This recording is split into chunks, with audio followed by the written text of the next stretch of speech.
যখন দেখবেন বৃষ্টি হচ্ছে তখন দোয়া করবেন, দোয়া কবুল হবে ইনশাআল্লাহ। দোয়া করার আগে একবার বলবেন আলহামদুলিল্লাহ, কমপক্ষে একবার বলবেন আলহামদুলিল্লাহি রাব্বিল আলামিন, একবার কমপক্ষে। মানে প্রথমে আল্লাহর প্রশংসা করবেন, তারপর একবার দরুদ পড়বেন আল্লাহুম্মা সাল্লি আলা মুহাম্মাদ ওয়া সাল্লিম, তারপর হাত তুলে দোয়া শুরু করবেন। বৃষ্টি পড়ছে, দোয়া শুরু করে দেন, দোয়া কবুল হবে ইনশাআল্লাহ। আজান দিয়েছে, আজান এবং একামতের মাঝখানের সময়টা আছে, এই সময়টা কাজে লাগান, দোয়া কবুল হবে ইনশাআল্লাহ। নামাজে দাঁড়িয়েছেন, সেজদায় গিয়েছেন, সেজদায় দোয়া করেন, দোয়া কবুল হবে ইনশাআল্লাহ। প্রশ্ন করে অনেকে যে ভাই সেজদায় কি বাংলায় দোয়া করা যাবে? হ্যাঁ যাবে, যদি আপনার নামাজটা নফল নামাজ হয়। কোন নামাজ হয়? ফরজ নামাজে করবেন না, নফল নামাজে করতে পারেন ইনশাআল্লাহ। সেজদায় বান্দা আল্লাহর সবচেয়ে কাছাকাছি থাকে, এই সময়ে বেশি বেশি দোয়া করতে রাসূল সাল্লাল্লাহু আলাইহি ওয়াসাল্লাম তাগিদ দিয়েছেন। দোয়া করলে ডাইরেক্ট কবুল হবে ইনশাআল্লাহ। পিতামাতার খেদমত করে দোয়া করেন, দোয়া কবুল হবে ইনশাআল্লাহ। এখন তো পিতামাতার খেদমত মানুষ করতে চায় না। এটা সেই যুগ যে যুগে পিতামাতার সাথে দাস দাসীর মতো আচরণ করা হয়। সন্তানরা ভুলে গেছো তোমরা যে তোমরা একদিন পিতামাতা হবা। আমরাও কিন্তু একদিন পিতামাতা হব। যারা বিয়ে শাদী করেছে, সন্তানটি হয়েছে, তারা জানে এই যে প্রসব বেদনার একটা সেকেন্ড, 1 সেকেন্ড বা 1 মিনিট প্রসব যে বেদনা মায়ের হয়, এর ঋণ আমরা সারা জীবনে শোধ করতে পারবো না। পারবেন? এই কারণেই মায়ের পায়ের নিচে জান্নাতের কথা বলা আছে। মাদের সম্মান আল্লাহর কাছে অনেক বেশি, মেয়েদের সম্মান অনেক বেশি। এই নারীবাদী ফ্যামিলিস্টরা যা বুঝিয়েছে, ইসলাম এমন নয়। তো ইসলাম এমন নয়, ইসলামে মেয়ের মর্যাদা সবচেয়ে উপরে। সেই মেয়েদেরকে আমরা এখন কি করেছি, কাপড় চোপড় সব কমিয়ে কমিয়ে বেপর্দা করে রাস্তায় নামিয়ে দিয়েছে। যদি একটা মানুষ নিজের সম্মান না বোঝে, তাকে সম্মান কেউ দিতে পারে? নিজেকে চিনতে শিখুন। আমাদের সম্মান আল্লাহর কাছে অনেক বেশি। এটা বলছিলাম প্রিয় ভাইয়েরা, মায়ের পায়ের নিচে আল্লাহ পাক সন্তান বেহেশতের কথা বলেছে। মা বোনদেরকে 4টা কাজ করতে বলো, অনলি 4টা কাজ। 5 ওয়াক্ত নামাজ যদি ঠিকমতো পড়তে পারে, 1 নাম্বার। 2, রমজান মাসে রোজা রাখে। 3 নাম্বার, পর্দা ঠিকঠাক মতো করে। আর 4 নাম্বার, স্বামীর আনুগত্য করে। ইনশাআল্লাহ জান্নাতের যে কোনো দরজা দিয়ে ইচ্ছা প্রবেশ করতে পারবে ইনশাআল্লাহ। এখানে স্বামীর আনুগত্যের কথা বলেছি, স্বামীর দাসত্বের কথা বলি না। আনুগত্য দাসত্ব এক জিনিস না। আনুগত্য মানে কি? আনুগত্য মানে আপনি স্বামীর যে কোনো ভালো কাজে আপনি তাকে সায় দিবেন, আনুগত্য। নামাজ পড়তে বলেছে, নামাজ পড়তে হবে। পর্দা করতে বলেছে, আপনি পর্দা করবেন। বেপর্দায় যাবেন, আপনি যাবেন না। এটা আনুগত্য। দাসত্ব কি? দাসত্ব হচ্ছে যে সে ভালো মন্দ যাই বলুক আপনি শুনছেন, এটা দাসত্ব। এটা করবেন না। মা বোনরা 4টা কাজ বাসায় গিয়ে আবার শুনিয়ে দিবেন। নবীজি বলেছেন 4টা কাজ কোনো মেয়ে করলে জান্নাতের যে কোনো দরজা দিয়ে ইচ্ছা প্রবেশ করতে পারবে। 1 নাম্বার, 5 ওয়াক্ত সালাত। 2 নাম্বার, রমজান মাসের সওম রোজা। 3 নাম্বার, পর্দা ঠিকঠাক মতো করবে, লজ্জাস্থানের হেফাজত। এবং 4 নাম্বার, স্বামীর আনুগত্য করা। মায়ের খেদমত করে দোয়া করেন, দোয়া কবুল হবে ইনশাআল্লাহ। বাবার খেদমত করে দোয়া করেন, দোয়া কবুল হবে ইনশাআল্লাহ। কোরআন তেলাওয়াত করে দোয়া করেন, দোয়া কবুল হবে ইনশাআল্লাহ। মনে করেন শেষ রাতে উঠেছেন, মানে শেষ রাত বলতে বোঝাচ্ছি এই ধরেন যে 2টার পর থেকে, এখন 2টা 2:30টার পর থেকে নিয়ে ফজর পর্যন্ত শেষ রাতে উঠেছেন। এই সময় আপনি যা দোয়া করবেন ইনশাআল্লাহ কবুল হবে। হ্যাঁ, বলতে বাধ্য হচ্ছি, এখনকার তরুণ সমাজ ওই 2টা 2:30টার দিকে ওই যে কার কার খেলা থাকে, ওই খেলাগুলো দেখার জন্য ওঠে, তাহাজ্জুদ পড়ার জন্য উঠতে পারে না। অথচ আল্লাহ পাক বলছেন কি, যে শেষ রাতে আল্লাহ পাক প্রথম আসমানে নেমে আসেন এবং আহ্বান করেন, কে আছো আমার কাছে কিছু চাইবে আমি দিব, কে আছো আমার কাছে রিজিক চাইবে দিব, কে আছো আমাকে ডাকবে আমি তোমার ডাকে সাড়া দিব, কে আছো আমার কাছে ক্ষমা চাইবে আমি তোকে ক্ষমা করে দিই। প্রিয় যুবক ভাইরা, আল্লাহকে মূল্যায়ন করতে শিখুন। এই সময়গুলোতে দোয়া করলে ইনশাআল্লাহ তাআলা আপনার দোয়া কবুল হবে ইনশাআল্লাহ। সবচেয়ে ইম্পর্টেন্ট হচ্ছে একটা, যেটা আমরা প্রত্যেক দিন পড়ি, প্রায় 17 রাকাত নামাজ পড়ি আমরা, ফরজ নামাজ। শুধু ফরজ নামাজের কথাই বলছি। এখানে আপনি 34টা সেজদা করেন। 17 রাকাত ফরজ, 34টা সেজদা করেন। প্রত্যেক সেজদায় যদি একটা করে দোয়া করতে পারেন ইনশাআল্লাহ আল্লাহ আপনার দোয়া কবুল করবেন। দোয়া কবুল করার কিছু জায়গা বলে দিলাম।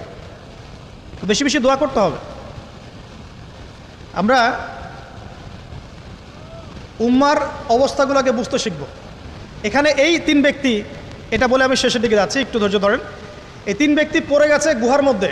আমি বলছিলাম জেনা ছেড়ে দিলে তোমার দোয়া আল্লাহ পাক ডাইরেক্ট কবুল করবে ইনশাআল্লাহ। কীভাবে? এই দলিল দিচ্ছিলাম যে তারা বলছে আমাদের নেক আমল যা আছে এটা দিয়ে দোয়া করতে হবে, কোনো অপশন তো নাই বের হওয়ার। একজন বলছে যে আল্লাহ আমি আমার পিতামাতার খেদমত করতাম, মাকে দুধ পান না করিয়ে কখনো দুধ পান করি নাই, আল্লাহ এই কাজটা যদি তোমার কাছে ভালো লেগে থাকে আজকে আমাকে এই বিপদ থেকে উদ্ধার করো। এই দোয়া করার সাথে সাথেই এই গুহা থেকে পাথরটা একটু সরে গেল এভাবে। আর জড়বস্তু আল্লাহ পাকের হুকুম মানে, আল্লাহ পাকের হুকুম মানে না খালি দুইটা শ্রেণীর মানুষ, এক হচ্ছে মানুষ আর একটা জিনজাত। এই পুরো প্রকৃতি আল্লাহ পাকের হুকুম মেনে চলে। আর জড় বলতে আসলে কিছু নাই, যদি আমি বোঝানোর জন্য জড় বলেছি, আল্লাহ পাকের হুকুমে সব কিছু জীবন্ত। এই যে মাটিতে আমরা বসে আছি না এখন, এই মাটি কিয়ামতের মাঠে সাক্ষী দিবে যে এখানে মাহফিল হয়েছিল। হ্যাঁ, ওইখানে বসে তুমি টিকটক করেছো, লেকচার শুনো নাই ভালো করে। একটা মাহফিলে যাচ্ছিলাম, দেখলাম যে এখন স্টেজে উঠি নাই, ওই সুযোগে দেখলাম যুব সমাজ রাস্তার পাশে দাঁড়িয়ে সিগারেট খাচ্ছে, ব্রেক নিচ্ছে আগে, চা সিগারেটের ব্রেক। হুজুর আসলে আলোচনা শুনবো। এখানে এসে যদি আমরা মানে কোরআন সুন্নাহর বাইরে কোনো কাজ করি, এই মাটি আবার সাক্ষী দিবে। এটা দলিল কোথায় আছে? সূরা জিলজাল পড়ে দেখবেন। সূরা জিলজালের মধ্যে দলিল আছে যে আল্লাহ পাকের হুকুমে এই জমিন কথা বলবে ইনশাআল্লাহ, আল্লাহ পাক হুকুম করলে।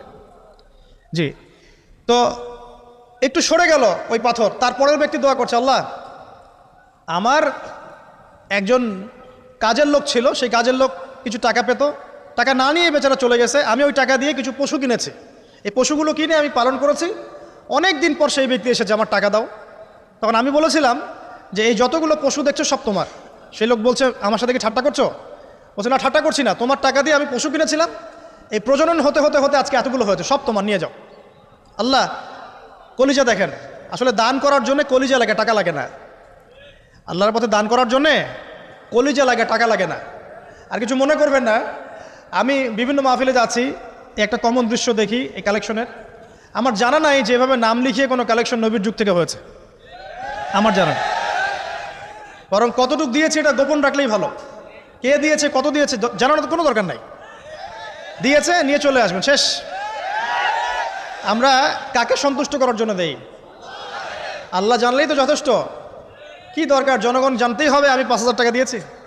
এতে আমার লাভটা কি? নেকি উল্টারও কমে গেল। উল্টা 7 শ্রেণীর মানুষ, একটা হাদিস আছে, 7 শ্রেণীর মানুষ কিয়ামতের মাঠে আরশের ছায়া পাবে। কিসের ছায়া পাবে? আরশের ছায়া, যে ছায়া ছাড়া কোনো ছায়া থাকবে না। ওর মধ্যে এক শ্রেণী হচ্ছে ওই ব্যক্তি যে এত গোপনে দান করে, তার বাম হাত জানে না ডান হাত কি দান করছে। এই ব্যক্তি আরশের ছায়া পাবে ইনশাআল্লাহ। তো দুনিয়া যদি উদ্দেশ্য থাকে, নাম প্রকাশ করা, জাহির করার উদ্দেশ্য থাকে, বা যদি এমন হয় যে এখানে লৌকিকতা উদ্দেশ্য থাকে, নেকি নষ্ট হয়ে যেতে পারে, সুযোগ আছে, চান্স আছে। তো এই ট্র্যাডিশনগুলো বন্ধ করলে মনে হয় ভালো হয়।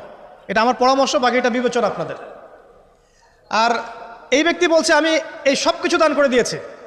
দেখেন, দান করতে কি লাগে? কলিজা লাগে, টাকা লাগে না কিন্তু। আসলে দান করতে কলিজা লাগে।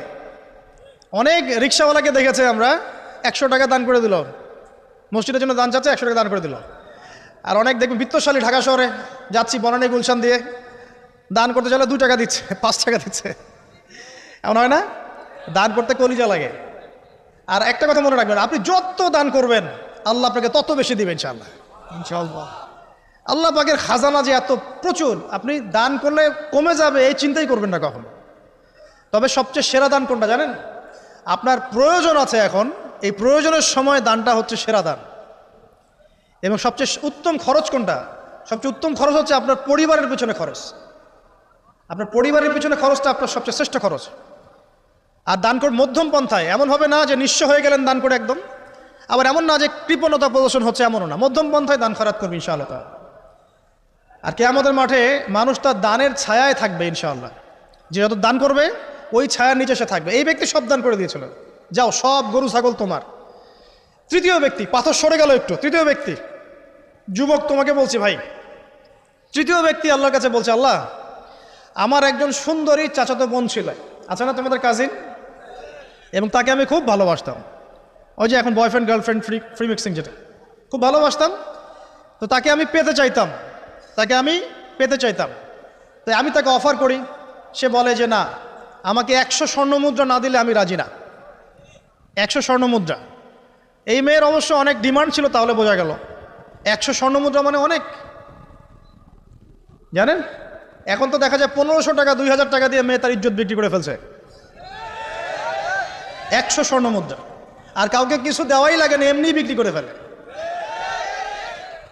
কত প্রশ্ন, কত যে প্রশ্ন আসে আমাদের কাছে যে ভাই বা হুজুর বা ভাইয়া ওস্তাজ, কত জীবনে এক পর্যায়ে ভুল করেছি, এরকম জেনায় লিপ্ত হয়ে গিয়েছিলাম, প্রেম করেছি ইত্যাদি, আমি কী করবো, আমার কি ভালো হওয়ার রাস্তা আছে কিনা, বা আমি তওবা করে ফিরে আসছি, আমি কি এখন বিয়ে করতে পারবো কিনা। প্রশ্নের শেষ নাই, বেশিরভাগ প্রশ্ন এরকমই আসে এখন।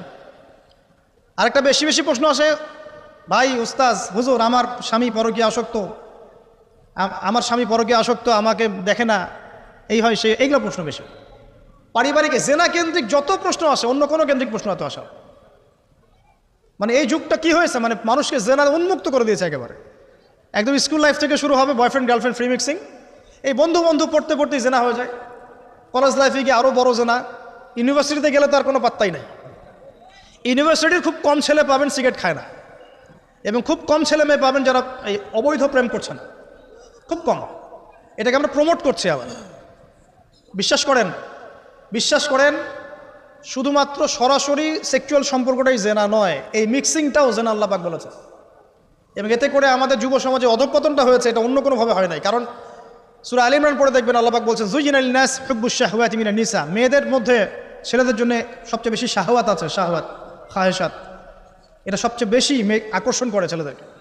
সমাজের কাঠামো ভেঙে যাচ্ছে, তো সমাজের কাঠামো ভেঙে, আমরা তো বাইরে ভালো মানুষের লেবাস পরে আছি, দেখবেন বহু পরিবারে পরকীয়া চলছে, জানেন না, ভিতরে ভিতরে আমরা তো লজ্জা এগুলো বলি না, চোখ লজ্জায় বলি না, চলছে এগুলো এখন কমন হয়ে গেছে।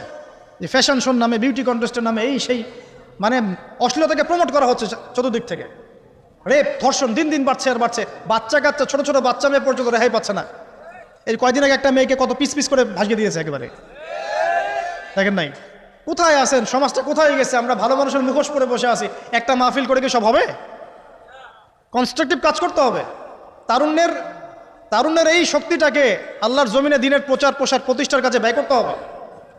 যতক্ষণ পর্যন্ত আমরা এরকম ভালো মানুষের লেবাস সাজে বসে থাকবো না, আমার ঘরেও ফেতনা ঢুকে আসবে, টের পাবেন না। যখন ফেতনা ছড়িয়ে পড়ে ওটাকে দমন করতে হয়, দমন না করলে ওইটা আমার ঘরেও ঢুকবে তো এক সময়, আমি একা ভালো থাকতে পারবো না তো। আরে দমন করার ক্ষমতা আল্লাহ পাক যাদেরকে দিয়েছেন তাদের উপর অবশ্য ওয়াজিব হয়ে গেছে এগুলো দমন করা, এখন তাদের উপর একটা ফরজ ওয়াজিব হয়ে গেছে দমন করা এগুলা, নাহলে আল্লাহ পাক কঠিন শাস্তির সম্মুখীন করবেন। একটা হাদিস বলে সামনে যাই, শেষ করে উঠিয়ে নিচ্ছি। নবীজি বলছেন একদিন ঘুম থেকে উঠে চোখ ঘোষণা করছে লা ইলাহা ইল্লাল্লাহ, আল্লাহ লা ইলাহা ইল্লাল্লাহ। তার স্ত্রী সামনে জাইনাব বিনতে জাহাশ রাদিয়াল্লাহু আনহা, তিনি বলছেন ইয়া রাসূলুল্লাহ, কি হয়েছে, সমস্যা কি? নবীজি বলছেন ওয়াইলুল লিল আরব, আরবদের জন্য ধ্বংস, মিন শাররি কাদ ইখতারাব, কি ভয়ঙ্কর ফিতনা ধেয়ে আসছে। তখন তার স্ত্রী বলছেন ইয়া রাসূলুল্লাহ আনুহলিক ওয়া ফিনা সালিহুন, আমাদের মধ্যে সৎ মানুষ ভালো মানুষ থাকা অবস্থাতেও কি আমরা ধ্বংস হয়ে যাব? নবীজি বলছেন বালা, অবশ্যই, নাম, হ্যাঁ অবশ্যই ধ্বংস হবে। ইযা কাসরাতুল খাবাস, যখন সমাজের মধ্যে অশ্লীলতাকে ছড়িয়ে পড়া হবে, যখন সমাজের মধ্যে অশ্লীলতা বেহায়াপনা ছড়িয়ে পড়বে, আলেম জালেম সব ধ্বংস হয়ে যাবে। এই সময় এখন আসে নাই? হারাম, একটা সামান্য একটা হারাম ঠুনকো একটা খেলাকে নিয়ে সারা বিশ্ব কি করতেছে দেখেন নাই? কি পাগল হয়ে গেছে একেবারে, কি অবস্থা মানুষের মধ্যে। কে খেলে তারও ঠিক নাই, ওই দেশের লোক আমাকে চিনে কিনা তারও ঠিক নাই, নিজের কোনো ব্যক্তিত্ব গায়রত কিছুই নাই। আশ্চর্য একটা জাতি আমরা। কে খেলছে? ভাবখানা এমন যে আমরা মনে হয় যুদ্ধ করে কাফেরদের সাথে দ্বীন ইসলাম কায়েম করে ফেলছে, একদম ভাবখানা। অথচ এগুলো তৈরি করা হয় কি জন্য? যাতে মুসলিম জাতি একদিকে ফোকাস করে থাকে, অন্যদিকে ওরা তাদের উদ্দেশ্য সাধন করবে। সারা ওয়ার্ল্ডের চেহারা একদিকে ফিরাইছে, এদিকে দেখো, এই যে খেলা দেখো, আর বাকি